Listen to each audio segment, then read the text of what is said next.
The night my brother decided I wasn't worth saving, I was lying on my bathroom floor in a pool of my own sweat, and the only light in the apartment came from the crack under the door.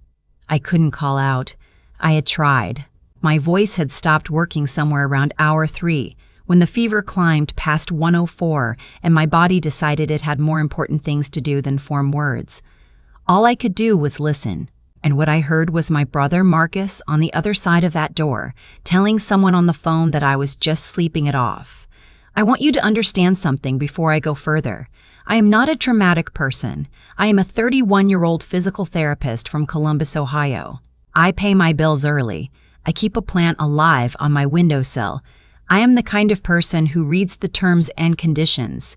So when I tell you that lying on that cold tile, I understood with complete clarity that my brother was going to let me die, I need you to believe me. I wasn't panicking. I wasn't confused. I was simply aware, the way you're aware of weather, of something that was happening to me. What I didn't know yet was that my mother had been aware of it too, years before it happened. My mother's name was Carol. She passed 14 months before that night from pancreatic cancer, which is the kind of cancer that doesn't announce itself until it's already won. She had 4 months from diagnosis to the end, and she spent most of those months doing what she had always done, managing things quietly so that no one else would have to. She had a gift for that: quiet management. She could make enormous things disappear into the background of ordinary life. When my father left, I was 9 and Marcus was 14, and she simply continued. Dinner appeared on the table. Uniforms got washed. There was always milk in the refrigerator. I did not understand until I was much older how much effort invisibility costs. Marcus and I grew up in the same house under the same woman, and somehow we turned out to be completely different people. I became someone who needed to understand the mechanism of things, how joints work, how muscles compensate, how the body reroutes itself around damage. Marcus became someone who needed to be in the room where decisions were being made, not necessarily to make good decisions, just to be there, to matter. Our mother loved us both in the specific, unsentimental way that good mothers love their children, not equally because she wasn't blind, but fully. She saw Marcus clearly. I think that's why, in the last weeks of her life, she started making certain arrangements that she didn't tell either of us about. She left me the house, not the savings account, which she split between us, not the car, which she left to Marcus because he needed it more. The house, the 4-bedroom colonial in Westerville, where we had both grown up, which had been paid off for 11 years and was worth, at the time of her death, somewhere just under $400,000. She also left me something else, but I didn't know about that yet. Marcus knew about the house before I did. He had been the one helping her with paperwork near the end, driving her to appointments, sitting in the offices with her while she met with people. He had been present for all of it, and he had, I later understood, walked away from those meetings believing he knew exactly what the document said. He was wrong. But that error served him for a long time. At the reading of the will, Marcus sat beside me and did not react when the house was named. He put his hand briefly over mine. He said quietly that it made sense, that I had always been closer to her. He said he was fine. He said all of this in a tone so practiced and so even that. I remember thinking how much he had grown up, how much losing her had changed him, how maybe grief was the thing that was finally going to make us close. I moved into the house 3 weeks later. Marcus helped me carry boxes. The first months were ordinary grief. Heavy, slow, full of her absence in specific places. Her reading chair, the garden she had kept along the back fence, the particular smell of the hallway that I kept trying to identify and couldn't. I went back to work. I saw my friends. I did the things you do. Marcus called regularly. He came for dinner twice a month. He was attentive in a way he had never quite been before, and I was grateful for it in the uncritical way that lonely people accept company. He was my brother. He was all I had left of the family we had been. I didn't look closely at the attention. I just received it. The first thing I noticed, looking back, was the questions. They were subtle enough that I didn't register them as a pattern at first. How was the upkeep going? Had I looked into the property tax situation? Did I know what a house like this was worth on the current market? Had I ever thought about whether it made more sense to sell and split the equity? I answered honestly each time. I hadn't really thought about it. I liked living here. I wasn't planning to sell. Marcus always nodded, always said that made sense, always changed the subject. The second thing I noticed was the woman he started bringing around month 4. Her name was Dina. She worked in real estate. She had opinions about square footage and comparable sales in the direction of the Westerville market, and she shared them at dinner without being asked, while Marcus refilled my wine glass and smiled at me from across the table. I still didn't see it. I want to be honest about that. I am not telling you this story from a position of having been clever. I was not clever. I was grieving and tired and glad to have people in the house, and I did not connect the questions to the dinners to the woman with opinions about square footage until it was almost too late. I got sick in February. An actual illness first. Just the flu. The kind that parts itself in your chest and makes you feel like your skeleton is the wrong size. I called into work, canceled plans, put myself to bed. Marcus offered to come stay. He said he didn't want me alone in that big house. I said yes. Of course I said yes. He arrived on a Tuesday with groceries and his overnight bag and his laptop. He set up in the guest room. He made soup. He checked on me. He was for 2 days exactly the brother I had always wished he would be. On Thursday morning I woke up, and I was worse in a way that was different from sick. The flu had been miserable. This was something else. A heaviness that started in my limbs and worked inward. A disconnect between what I was trying to do and what my body was doing. I tried to sit up and my arms didn't respond correctly. I tried to call out and my voice came out thin and strange. Not my voice. Something far away. I made it to the bathroom. I don't entirely know how. And then I was on the floor, and the floor was cold, and I was aware that I was in serious trouble. I heard Marcus's voice through the door. He was on the phone. I caught pieces. She's fine. She just needs to sleep. No, I don't think that's necessary. And I understood, with the slow certainty of someone whose brain is still working even when their body has stopped cooperating, that he was talking to someone who had suggested calling an ambulance. And he was saying no. I lay on the tile and I thought about the questions about the house. I thought about Dina and the comparable sales. I thought about the soup he had made, which I had eaten on Wednesday night and hadn't been able to finish, which had tasted faintly of something I didn't recognize, which I had attributed to a spice I wasn't used to. I thought about all of this, and I was very calm, and I was very frightened, and then I heard a knock at the front door. I heard Marcus's footsteps cross the living room. I heard the door open. I heard a voice I didn't recognize, male, measured, professional, and then Marcus's voice, different now, higher, tighter. Then silence. Then footsteps coming down the hallway. 2 sets. My bathroom door opened. The man who looked down at me was somewhere in his 50s and a gray coat with the specific unhurried expression of someone who has arrived exactly where he expected to arrive and is simply proceeding accordingly. He crouched down and he said, very clearly, "My name is Richard Holloway. I'm an attorney. Your mother asked me to check on you. I want to tell you that I said something coherent. I did not. I said something that was probably yes or thank you or please. And then he was on his phone. And then there were other voices. And then there were paramedics. And then I was on a stretcher and Marcus was standing in the hallway of our mother's house watching me leave it. And his face had an expression on it that I had never seen before and recognized immediately. He had been caught. I was in the hospital for 4 days.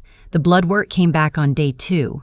There was a compound in my system, a muscle relaxant, not one that's prescribed for anything, not one you'd find in a medicine cabinet.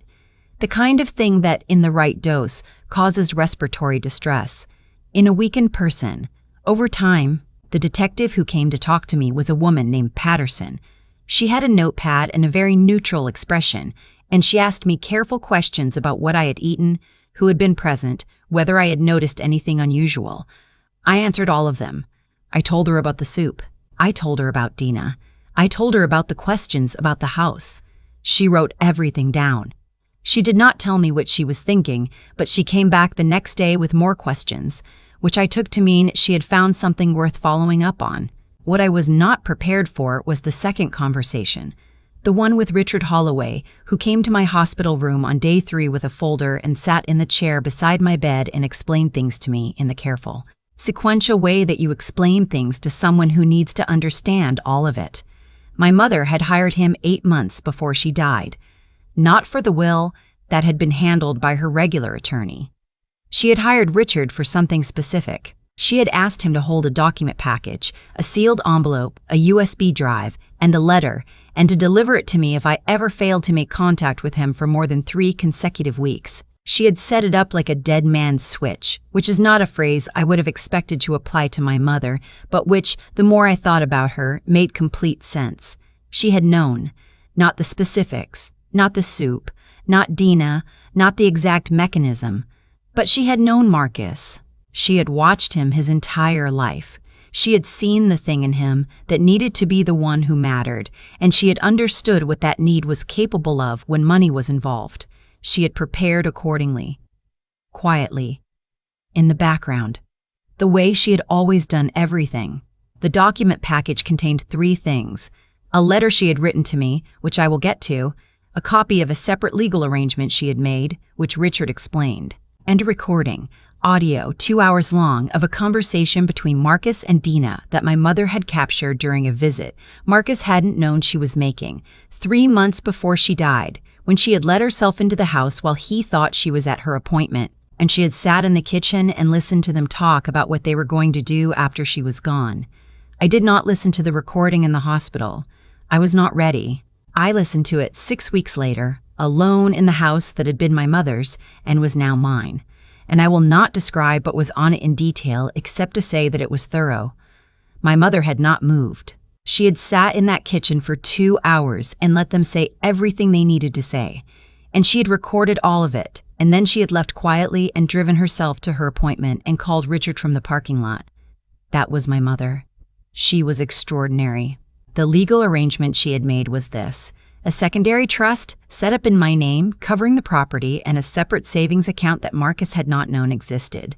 The trust had conditions. If I died within 3 years of her death, under circumstances that were being investigated, the property could not be sold or transferred by anyone other than me or a court-appointed administrator. She had, in other words, made me very difficult to inherit from.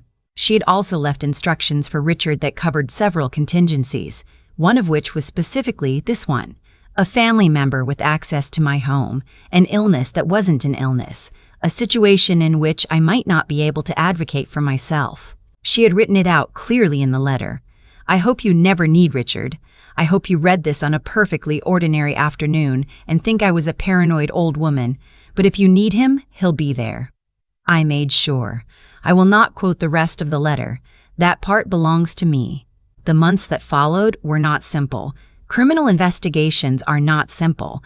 They move slowly, and they require things from you at inconvenient times, and they place you in rooms with people whose job is to look at the worst moments of your life as evidence.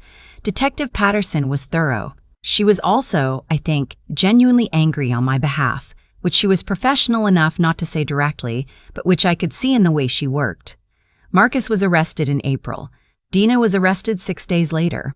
The charges were serious: attempted murder, conspiracy, and a financial fraud charge related to a document Marcus had filed claiming I had agreed to list the property, which I had never signed and had never seen, and which, under analysis, had my signature on it in a way that my signature had not been produced. There was a preliminary hearing in June. I sat in a courtroom and I listened to a prosecutor lay out what had happened in organized, factual language, and I felt something I did not expect to feel, which was sad, not for Marcus, for the version of Marcus that my mother must have once hoped he would become, the version she had loved even while she was preparing against him. I felt sad for that distance, for whatever it was in him that had looked at his mother's death and seen primarily an opportunity. The hearing went as Richard had said it would. The recording was admitted. The blood work was admitted. The forged document was admitted. Marcus's attorney argued that the recording was obtained illegally, and the judge disagreed, because my mother had been in her own home. There was a sentencing in September. I did not like attend. I had said what I needed to say in my victim impact statement, which I wrote myself and submitted in writing because I did not trust myself to read it aloud in a room where Marcus could watch my face. I said what was true, that he had been my brother, that I had believed in a version of him that he had been performing, and that the grief I carried now included grief for what we had been before I knew what he was. I said that I hoped the process would be useful to him. I did not mean it, but I said it, because it was the kind of thing my mother would have said, composed, generous, unrevealing. He received 7 years. Dina received 4. I sold the house in October. I know that might seem strange. My mother left it to me. It was mine. I had lived there through grief and recovery and the long, strange year that followed. But it had also been the place where I lay on a bathroom floor and understood that my brother had chosen to let me die, and some rooms you cannot repaint over a thing like that. Some rooms are just the place where it happened. I got a fair price. More than fair, actually, because the market had moved in the right direction, and because Dina, wherever she was in her legal process, was no longer in a position to run comparables on my behalf. I moved to Asheville, North Carolina. I had been there once on a trip in my mid-20s, and I had thought, standing on a street corner with coffee, that it was the kind of city that might suit me. I remembered that thought. I went back to check. It still seemed true. I have a good apartment with east-facing windows. I have a position at a rehabilitation clinic where I work with post-surgical patients, which is work I find genuinely satisfying in the way that skilled, necessary things are satisfying. I have started gardening, badly and with great enthusiasm, in the small plot behind the building. My neighbor, who gardens well, has begun making suggestions I pretend not to hear and then immediately act on. I am not someone who moves through life telling this story. Most of the people I have met here do not know it. I am not defined by what my brother did or by what my mother arranged or by the man in the gray coat who arrived at my door because a woman with 4 months to live had made a phone call from a parking lot. But I think about her a lot. I think about what it cost her to know what she knew about her son and to love him anyway and to prepare against him anyway, holding both of those things at the same time without letting one destroy the other. I think that might be the most difficult thing a person can do, to see someone clearly and to keep loving them and to act from that love in the most practical, unglamorous, effective way available to you. She didn't save me from grief. She couldn't do that, but she gave a quiet man in a gray coat a key to my building and a set of instructions, and she trusted that would be enough. She was right. She almost always was. I have her reading chair now. I moved it with me. It faces the east window, which she would have liked. I don't sit in it very often. It feels more like something to be near than something to use. But sometimes in the mornings, when the light is good, I put my coffee on the side table next to it, and I sit on the floor beside it, the way I used to sit beside her when I was small. And I tell her how things are going. I tell her the garden is coming along. I tell her the work is good. I tell her I'm okay. I think she knows.